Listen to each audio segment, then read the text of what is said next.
like kinds of materials? sort of as An online book? an online book. We produce, all our books are now available as ebooks. Mostly that we have arrangements with libraries who buy the rights, The rights to that ebook. So we don't actually see them. You know, they're not out there. They're just yes. Simply an electronic form of the Yeah. traditional book, and of course, in scholarly terms, it's the traditional process with peer review that really, I mean, however you produce it at the end is in a sense kind of indifferent as far as that goes, but the thing that gives it the legitimacy is the peer review. And I should mention too that right now, at least as far as McGill Queens is concerned, we produce electronic. We produce the book, the traditional book form first, and the electronic version is following several years later. We are also now in the midst of participating in a new digitization program where we have, I think, about 150 titles that will be adapted for sale on to various online, like Amazon, or that can be used in various readers, like Kindle, or the Sony readers and things like that. But that again is sort of more books that will have more or less some popular or a popular interest, and that we're just starting that now in Canada. That will happen.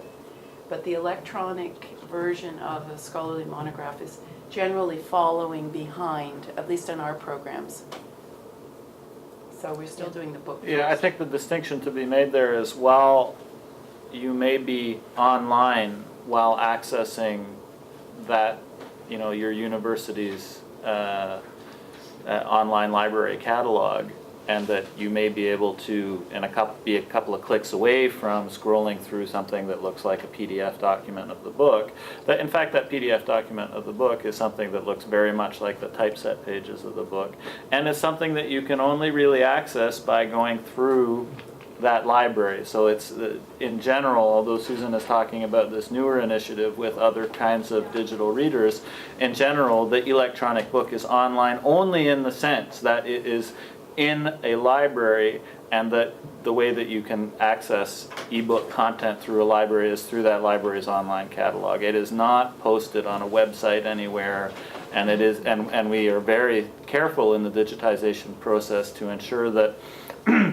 the ebook version of the book looks, it at least in its current incarnation, looks the same as the book, that the pages are typeset the same way, and so on and so forth. It's not something that's going to pop up in HTML on anybody's website anywhere. So one of the things that UTP is experimenting with right now, and we are also considering it, is instead of sending out an examination copy of a book, we'll send you a PDF of the manuscript, which has a time limited. You can't forward it, and this kind of thing. It's controlled.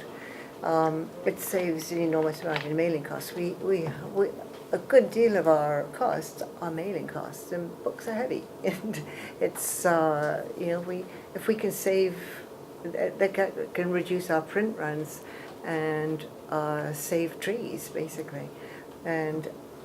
There's a certain amount of opposition to that because people actually like to have a book, but the pagination is the same, everything is the same.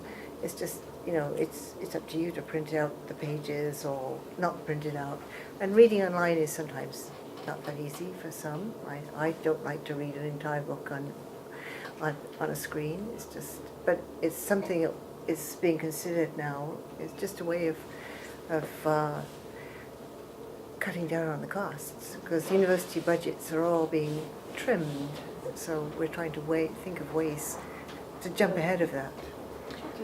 Just to say that, it's a good question, it's a very timely question, because we are moving into a new era. We haven't quite figured out how it's all going to work, but it's definitely, we've started down that path. So. And there's some funding considerations for that too, isn't there? If the book is going to be licensed for online use, some of the funding is paying for. Well, is that correct? Well, when you say online use, it's sold as a subscription for libraries. So there is some payment given over And it's part of, so the libraries pay for it. So there's a subscription service, yeah. It's, the idea is that we have to, there is no online free, you know, our intention is always to protect the copyright and your author's copyright as well. And our copyright, because that's how we sustain ourselves, so it's all paid. There's some payment, a form of payment involved.